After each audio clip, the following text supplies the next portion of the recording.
It's week 6. Start appreciating football. The honeymoon phase is over. This is when it gets lost between week 6 through week 14, and then you realize the season's almost over. That's your PSA. This is Crossover Thursday. Alex Clancy, Locked On Cardinals. Travis Rogers, one of 2 hosts of Locked On Rams, as we go into this week 6 matchup at SoFi Stadium in LA. One team that seems to be on the rise, one team that seems to be dissipating back into the expectations going into the season. Travis and I will rip through all the storylines, key matchups, paths to victory, and who inevitably will win this game on Sunday. The Rams have been an interesting team over the last 24 months, 36 months, winning a Super Bowl, coming down to earth, fire sailing, Aaron Donald almost retiring, Sean McVay thinking about retiring, and the rumors of him going to the booth, Matthew Stafford's arm falling off, Cooper Kupp not staying healthy, like so many storylines, popcorn material all around. Okay. You forgot a Super Bowl championship in there too, right? Oh yeah. And one of the best halftime show in the history of halftime shows for sure. A sporting event. Now, you go into this season, Matthew Stafford coming off injury, Cooper Kupp on the IR, and then, not really understanding who the running back's going to be, if it's going to be Cam Akers or otherwise. Talk to me about how this 2-3 Rams team is actually better offensively than people give them credit for through 5 weeks. Well, I think that it's kind of a surprise, quite frankly, Alex, because coming into the season, I don't think anybody was entirely sure what this was going to be. They did nothing during the offseason, literally nothing. They drafted a bunch of guys. They brought in 14 players in the draft. They traded away Jalen Ramsey. Leonard Floyd leaves. The whole thing was, we're starting from scratch, basically. Other than Kupp, Stafford, and Donald, we're starting from scratch. And that's what they did. So it was kind of, all right, let's see what it is. Beat Seattle in the opening week. It's like, okay, but it's the NFL. Who knows what that means? Right. San Francisco shows up, and for the first time in a few years, it didn't feel like a mismatch. So everybody's kind of, oh, okay, cool. Maybe you're onto something. Then they lay an absolute egg on Monday Night Football against the Bengals. You're like, okay, they do stink. And they turn around and they beat the Colts, but nearly blow a 23-point lead in the process. And I don't know what the hell that was. Right. And then you play against, but they win the game. They played Philadelphia last week, who, the Rams have played San Francisco and Philadelphia really good straight up for a half, and then couldn't get anything done in the second half. I still don't know what this team is. I know that Puka Nacua is really good. I know that Matthew Stafford, that when he is given just a little bit of time, can still throw passes that almost nobody else in this league can throw. Cooper Kupp apparently is healthy. He was amazing a week ago. But there's still all sorts of questions. The offensive line is still a big question. The ability to get pressure on the quarterback is still a big question. The ability to take it away from anybody else is a big question. And their kicker sucks. So if they ever play a close game, who knows how that's going to go. It's like you said, we're in the kind of the meat of the season right now. And I still don't know if this is a good football team or not. The only thing I know for sure is that they don't stink. I thought that maybe at the beginning of the year, they might be bad, like compete for the first pick bad. They're not. They're compete for somewhere between that 6, 7, 8, 9 spot in the NFC, which is a lot better than I anticipated. Yeah, I mean, when you look at the head coach and quarterback, it's one of those, anything can happen. I mean, I talked about this with Denver. It's like Denver can turn it. It's Sean Payton and it's Russell Wilson. Like, win above replacement over their history has been pretty positive in both of their ways. So, when you have Matthew Stafford, you have Sean McVay, both substantiated guys in the NFL. It makes sense. And then Cooper Kupp, Puka Nacua has been an absolute vision. Seems to be a guy that's like a Miles Austin come out of nowhere guy at like 22. It doesn't make any sense, but it seems to be translatable in a Cooper Kupp kind of way where it's a solid wide receiver right out the gate. Now, transitioning to the Cardinals, they came out of the gate a little bit more fun than the Rams did, where it's like, who the hell are these Cardinals? What is this? And sure, like I call it hopefully you'll appreciate this. I call it the Nate McMillan effect, where the first couple games of a new head coach, usually teams play better. You know exactly what I'm talking about. Nate McMillan is the best interim head coach in the history of sports. Don't sleep on Alvin Gentry, by the way. Alvin Gentry, well, maybe I'll give him the silver medal. But Nate McMillan has come in, fired coach, 20 games, playoffs. Contract extension, fired after 2 years. It just rinse and repeat. And he's a great coach, but he's not. That's kind of what it's been like with Jonathan Gannon so far, where it's like it's the honeymoon phase, it's the new thing, but what I've gone back and forth with, and I've talked to a lot of associates and people like that, fans, it's like, is this good because it's different, or is this good because it's good? And when it comes to Jonathan Gannon, what we've seen so far, the fire in their gut thing that people made fun of, like, that's a thing that we've seen from the Cardinals that we haven't seen over the last 4 years, regardless of win-loss record for Cliff Kingsbury. You know, it's something that is a very talented team compared to the average in the NFL. You've got good offensive pieces, which we've seen, but 1-53 on game day, they're at a disadvantage pretty much in perpetuity through this season until Kyler Murray comes back. But it's been different, and that's been good. Drew Petzing's offense has been an adult big boy offense, and that's good. Nick Rallis has his defense severely under talented, ball hawking, getting after the quarterback and playing really hard, and that's really all you can really ask for at this point. And it's something that going into week 6 is really going to kind of be a potential witching hour where it's like, if the Rams beat them 34-3, it's like, okay, well, now let's see how they can get better throughout the year in an effort to build a foundation for the future. And I see, as we'll talk about in the second segment, as I promised myself and Travis I wouldn't talk about this in the first, that it could be a potential nightmare fuel wide receivers for the Rams and corners for the Cardinals. Well, I think you bring up what you're talking about is exactly what I think Rams fans are hoping happens, which is, watching the Cardinals from a distance is they've been in every game, right? They've been in, which is a surprise. And that newness of the new coach, the new scheme, and all the things that you're talking about is still making them competitive. What you hope is that the losing starts to weigh on them in a way that, like, you can be competitive and that's fine. But if you're losing every Sunday, eventually that competitive spirit starts to wane a little bit. What I would love to see is for the Rams to take advantage of the losing, right? They go up big, get a nice big lead, and be able to kind of punch a hole in the side of that boat. Because what the Rams have done is let other teams hang around. Other than the Seattle game, every game that the Rams have played has been close. And not because it's been well played, but just because they've either been good enough to match the better teams like San Francisco and Philadelphia, or they've played down to some other teams like Cincinnati and Indianapolis. So hopefully you start to see some of that disparity, and that the Rams talent, and like I mentioned how you said that, Alex, that 1-52, the Rams do not have the most talent in the league, but they have talent at really important spots. They have the quarterback, they have the wide receiver, they have Aaron Donald that can go do some things. And I think that's been what's happening in the second half, is that it's everybody past your 3 best guys that makes a difference over the course of a game. So I can hang around for a half. And I think for the first time, maybe all year, when they walk out on the field on Sunday, they might have the better team top to bottom, which Kyren Williams has been a vision. Kyren Williams has been a vision. Like, if anybody's like, I know Cam Akers had, a tough year with them last year. Coming in this year, it seemed like he was going to be the guy until he wasn't. I'm not in LA. I don't know like you do, but like, it seemed like, he's a 5th-round draft pick in fantasy. He's going to be the RB1. Who's this Kyren Williams guy? Okay, maybe I'll draft him as the handcuff, which a lot of people did.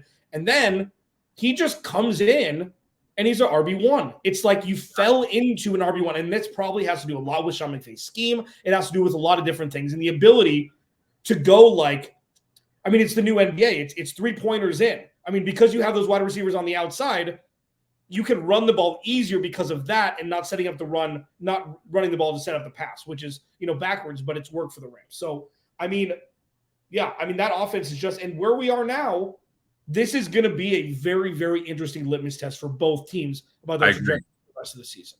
Yeah, I think so. I think that the Rams, I said at the beginning of the year, if there are a couple of different benchmarks through 6 games, be 3-3.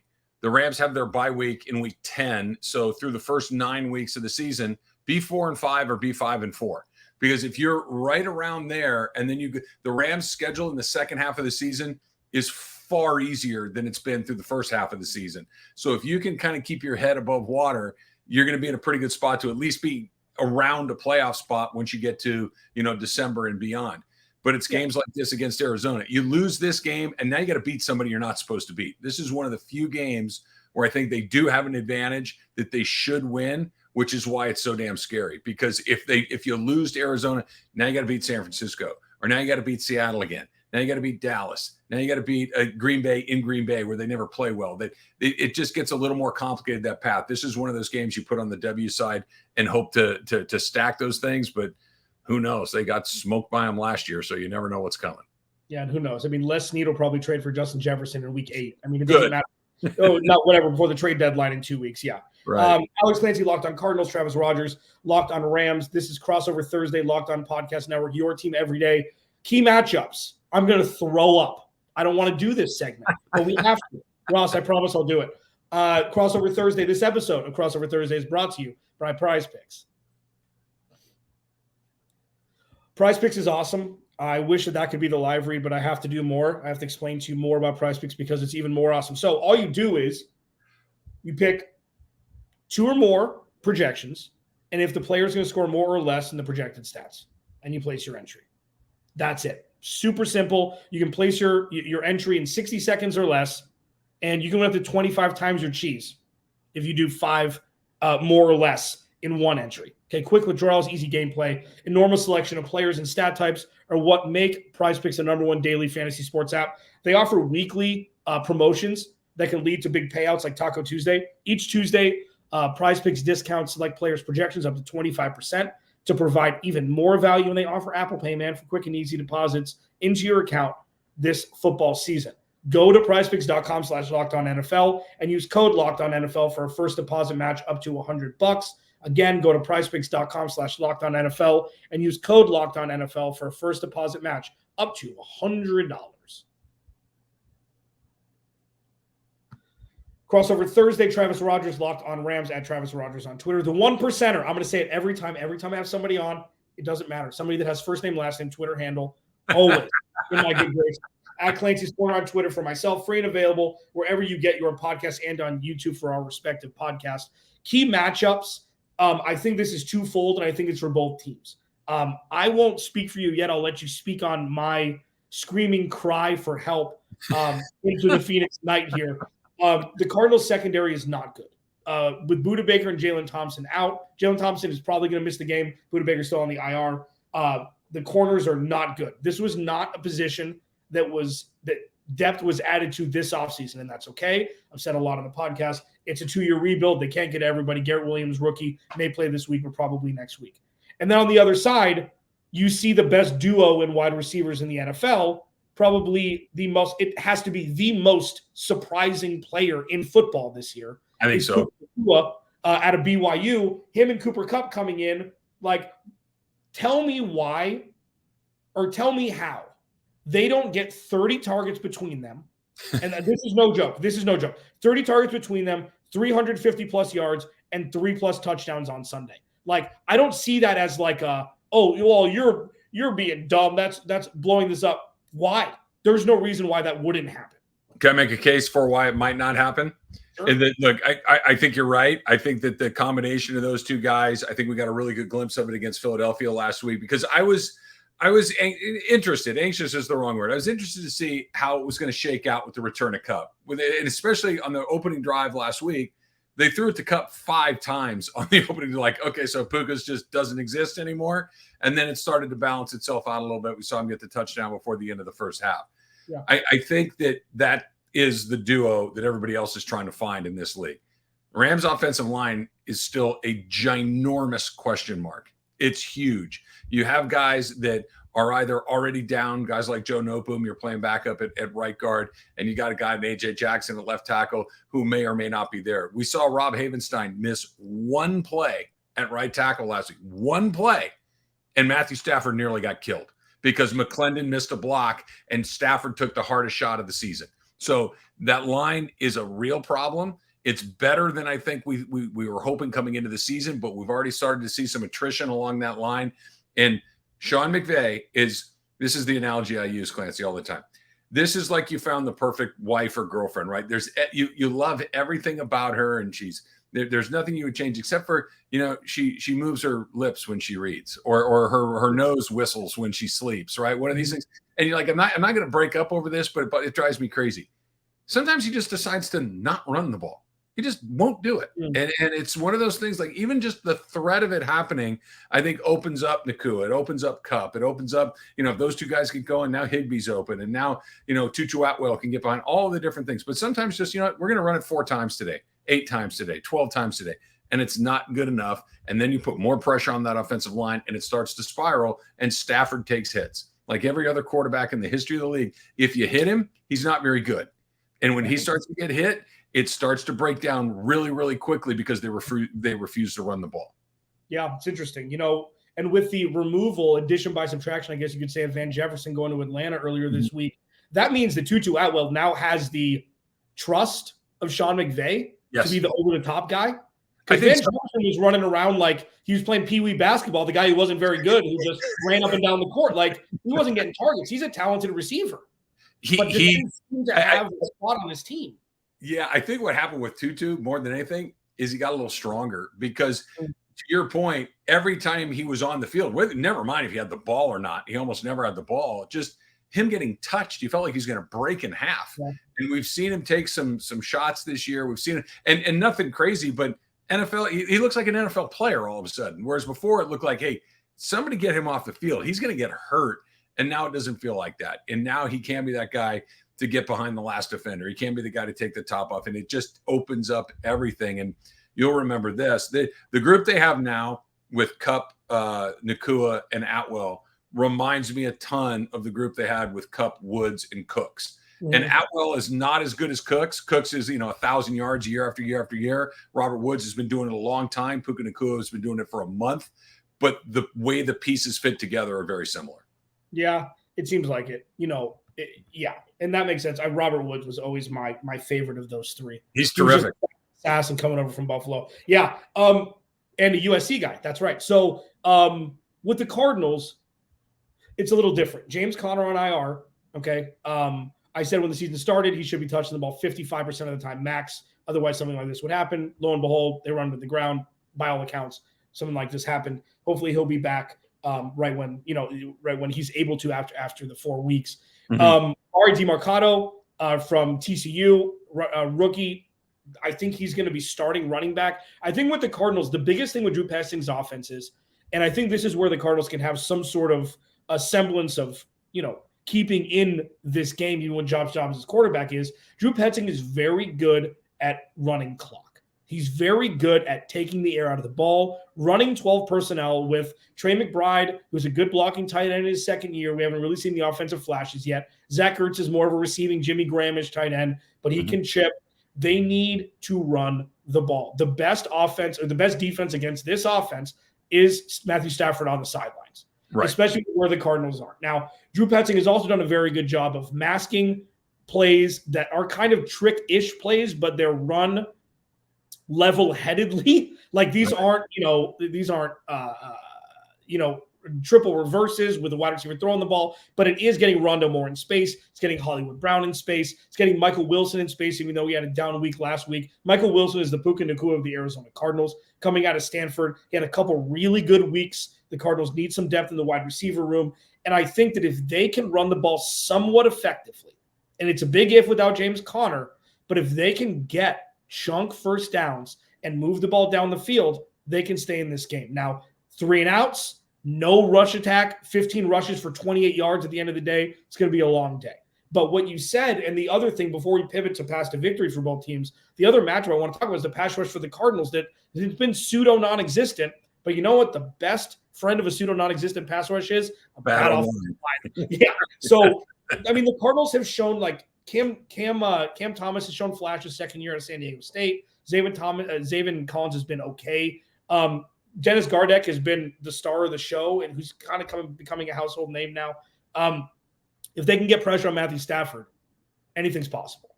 Yeah, and like you said, kind of taking the air out of the ball the other way. It's something that the Rams have done a reasonably good job of until they stop doing it. Like we saw against San Francisco, against Philadelphia. In the 2 first halves, Rams only had the ball 3 times in both of those halves. And a couple of those possessions nearly ended the halves. They give the ball right back. San Francisco scores right before the end of the half. They get in the end zone. Same thing with Philadelphia. And instead of having the lead and going into the locker room, and in both of those cases, they were going to come back and get the ball to start the third quarter, they give the lead right back, or they let the other team catch up and tie them at the end. To be able to have that momentum, to be able to not have, 1 or 2 possessions that are really quick and the defense is right back on the field. The Ram defense doesn't have anybody you've ever heard of outside of Aaron Donald, maybe Ernest Jones, but this is not a group of guys that you're super familiar with. but it's good enough. The defense has been good enough. Only give up 6 points to Philadelphia in the second half. So if they can get off the field, like you're talking about, get Matthew Stafford back on it, that works too. Yeah. I mean, it's so crazy. Like, as we'll pivot here in a sec, there's been so much bad football played this year. Yeah. Just bad. I don't know if it's coaching. I don't know if it's players not staying in college long enough. I don't know if it's scheme. I don't know what the hell it is. But there is no middle class in the NFL anymore. Like, there's bad teams and there are, above average teams. Right. And I would still put the Rams in an above average spot. Like, it's just, you've just got to find the right guys that make the least amount of mistakes in an effort to keep you in a game for one possession game down the stretch. That's kind of like the name of the game now. Yeah. Well, the JB Long is the radio voice of the Rams, and he comes on with us during the pregame show every week. And he has something that he calls the CQI, which is the coach quarterback injury, right? Mm. And those are the three things that matter in the NFL. What does your coach do? What does your quarterback do? And are you lucky on the injury report? Are you staying healthy? That if you get all three of those things in your favor, or sometimes even two of those things in your favor, you got a pretty good chance. Well, we know they got the coach. The quarterback, when you give him a little of the time, is still one of the best you're going to find. And so far, knocking on wood, the Rams have been pretty lucky in the injury report. And I think that's why that they're flirting with 500 at this point. But, I don't think Sean McVay is going to lose his way. But if all of a sudden Matthew Stafford's getting pounded, they do not have a backup. They don't have one. Brett Rippon would play, but that doesn't work. Stetson Bennett is gone. Good luck trying to find out where he's went or what's going on there. They don't have a plan B at that position. So if he goes down, forget about it. Alex Clancy, Locked On Cardinals. Travis Rogers, Locked On Rams. Crossover Thursday. One of my favorites. Past the victory. Do you want to ask him about Jalen Ramsey? The Rams are just listen, the Rams are fascinating. I talk about the Cardinals all the time. I want to talk about the Rams now too. This episode of Locked On Crossover Thursday is brought to you by Jace Medical. So here's the thing. Everyone should be empowered to take care of themselves and their loved ones during the unexpected. And that's why Jace Medical offers the Jace Case. Jace Case provides 5 life-saving antibiotics for emergency use and gives you a peace of mind so you're not just hoping that you can have access to medication in an emergency. Jace Medical makes sure you have the medication in hand. Jace Medical is simple. They handle everything from the online evaluation to licensed pharmacy medication delivery and ongoing consultation and care. Don't get caught unprepared. Remember, Jace Case, 5 life-saving antibiotics for emergency and give you a peace of mind you're not just hoping for medication during that emergency. Get $20 off these life-saving antibiotics today from Jace Medical by using my code LOCKEDON at checkout on jacemedical.com. That's JASE medical.com. Final segment here, Crossover Thursday. We've had everything. You got the Nate McMillan effect. I don't bring that upon many people. I mean, I feel like I say smart things once a year, and I think that's growing up, loving the NBA. That's what, like, wait, he's doing it again. Wait, he's in Atlanta. He's doing it again. Wait, he just got fired. He's got 2 years. Wait, what's going on? Why is Quinn Snyder there? Yeah, anyways, you have – so anyways, that's good. Alex Clancy, Locked On Cardinals, Travis Rogers, Locked On Rams, at Travis Rogers on Twitter, at Clancy's Corner for me. Free and available wherever you get your podcast and on YouTube, Monday through Friday. Locked On Cardinals, Locked On Rams. It's going to be, I think the best way to say it is a litmus test for both teams. Kind of to see 3-3 is a lot different than 2-4. 1-5 is a lot better than 2-4 for the Cardinals, I think, at this point. Joshua Dobbs has shown flashes of real competency at quarterback with a year devoid of competency at quarterback. A kid who has never started, a young man. Sorry, I call him kids because I'm old now. But like a young man who's never really started. He started 2 games for Tennessee randomly last year. It was like out of a Mad Libs. And then, he comes in, he doesn't know the offense. He's been with the team for a couple months, and he's really ingratiated himself as the quarterback for this team. He kind of came back to earth last week. And even though they threw a couple touchdown passes, that's really going to be it for me. The interior of the offensive line is suspect, at least, especially on the left side. Where does Aaron Donald love to play? The right side, but left side if we're doing the mirror thing. Right, exactly in the weakness of the Arizona Cardinals on the left side of the offensive line, and DJ Humphries is taking a step back as well. This could be a coming out party for Aaron Donald, and that's what fears me most for Joshua Dobbs and the offense on Sunday. Yeah, the Donald thing is interesting. He's still very, very good. And if you isolate and watch him play, there are still moments where there's just no answer for him. What he did against Indy a couple of weeks ago was prime Aaron Donald. We've also seen him be a complete non-factor against San Francisco and against Philadelphia, and to a lesser degree, in the Seattle game. You can deal with him in a way that you haven't been. He's still a problem, but he's slightly less of a problem. He used to be an A+. Now he's an A, and you got a little bit of room there. Now, if the offensive line's struggling, forget about it. If the one thing that I think that the teams have been able to do is not let anyone else have any success either, whether it's Byron Young, whether it's any of the other guys, Michael Hoyt or whoever, haven't been able to put a ton of pressure on the quarterback. If Matthew Stafford has time, they should win this game. If Matthew Stafford has time to find Nakua and Kupp, they're going to win the game. But like you said, the quarterback position for Arizona right now, it may be better than you thought before camp ended and the season started when they got rid of McCoy. I would just from the outside looking in, but not a guy that you necessarily fear that's going to go put it. I think if the Rams can score their 24, 27 points, they're going to be a pretty good spot. Yeah, I mean, and with the Cardinals, and I've struggled with this because I'm not a green ribbon consolation trophy topic guy where it's like, well, they lost, but these are some great takeaways. That's right. what 2023 is. Yeah. It's one big rebuild. That's what rock bottom looks like. And they're completely rebuilding. They're trying to find redeeming qualities, whether it be scheme from the offense or defense, or players who are moving themselves into more of a star role. We've seen that with Kazir White coming over from Philly, playing inside. That was the steal of the offseason. He knows Nick Rallis. He knows Jonathan Gannon, obviously. Hollywood Brown has played great. Like, especially grading on a curve, he's played great. He is solidifying himself as wide receiver 1A. I just feel like he and Kyler Murray are going to be a package deal. Either it's both or it's neither. Michael Wilson has played fine as a third-round rookie pick. Rondale Moore has shown flashes. Like, what I'm looking for, Paris Johnson Jr. has played incredibly well on the right side, their top 10 pick out of Ohio State. Yep. So what I'm looking for going into Sunday, I do think the Rams win this game. What I'm looking for Sunday is keeping, and this sounds like a joke, but it's not, keeping the Rams under 30 points and keeping Cooper Kupp and Puka Nakua from under 350 yards combined, which seems like a difficult task for any secondary, let alone one that's devoid of the talent. Like Marco Wilson's QB rating against is over 130, I think. And this isn't these players' fault. This isn't their fault. This is a transition. Marco Wilson has never been a CB1. It's not his fault that he'll be a great piece for this team moving forward, but it's the sore thumb on this defense, and it's something that is going to be completely exposed on Sunday. Having said that, daily fantasy, start everybody. Start Puka Nakua, start Kyron Williams, start Matthew Stafford. That's a quad stack. That is. I got a quick one for you. Yeah. What is the plan with Kyler Murray if you do land with the top pick?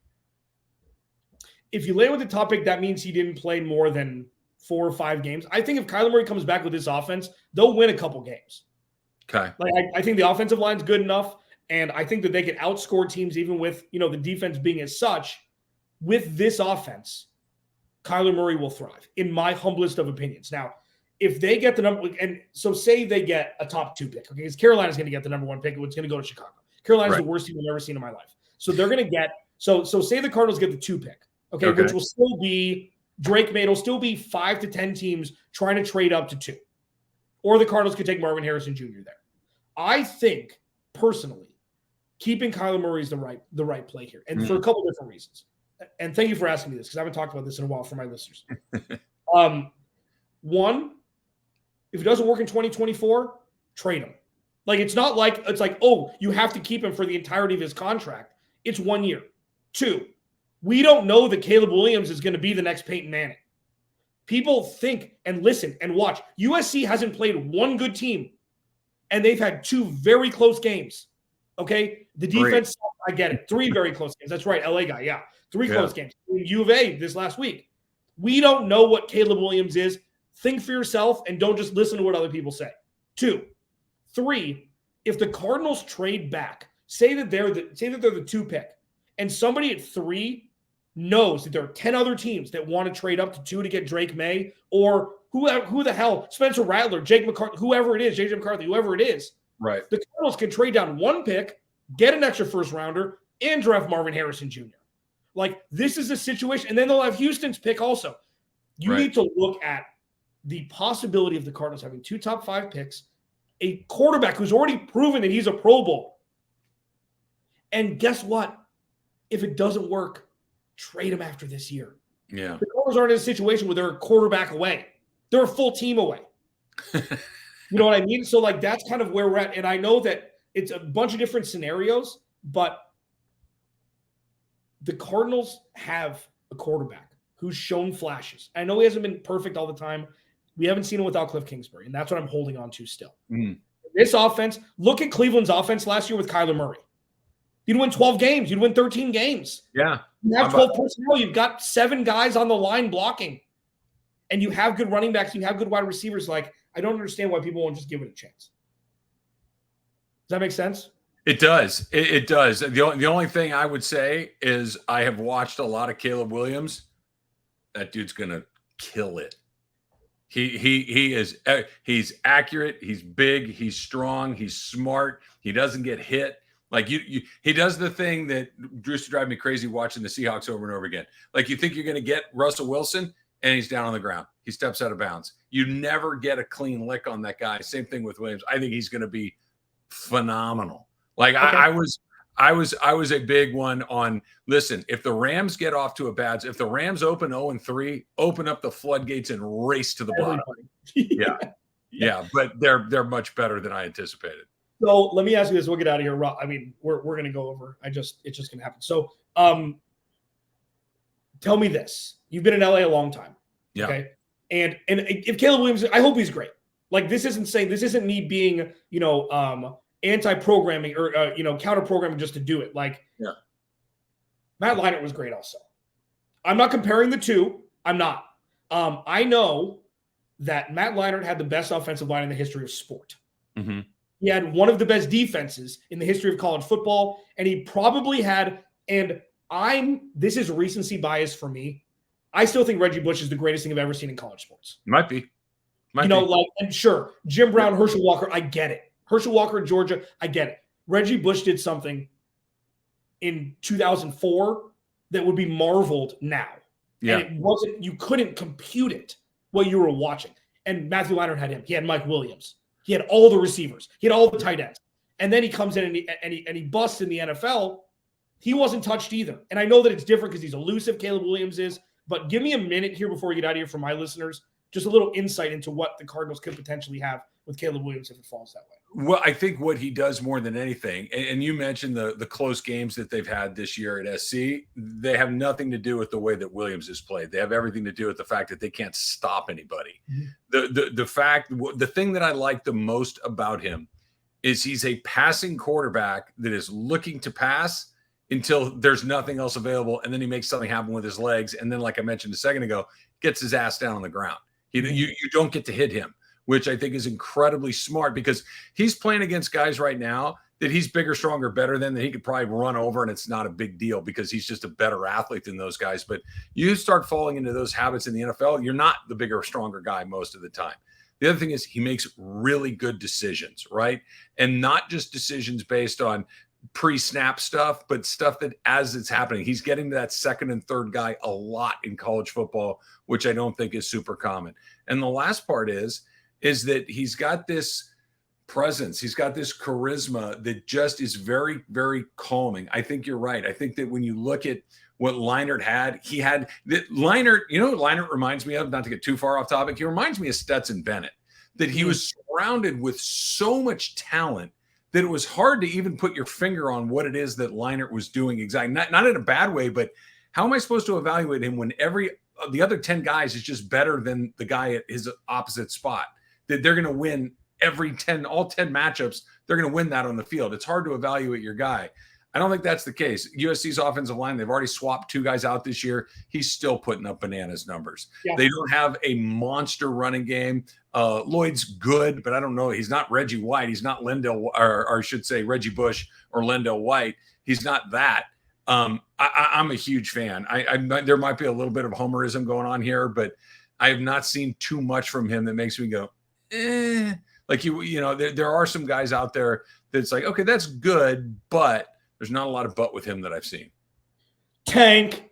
Get to the first pick, Cardinals. Trade Kyler Murray. You heard it here from Travis Rogers. I changed my mind on everything. Alex Clancy, Travis Rogers crossover Thursday here on the Locked On Podcast Network. You got a little insight into draft talk in Week 6. Who cares? It's a weird year. Yeah. We will talk to you on our respective podcasts tomorrow.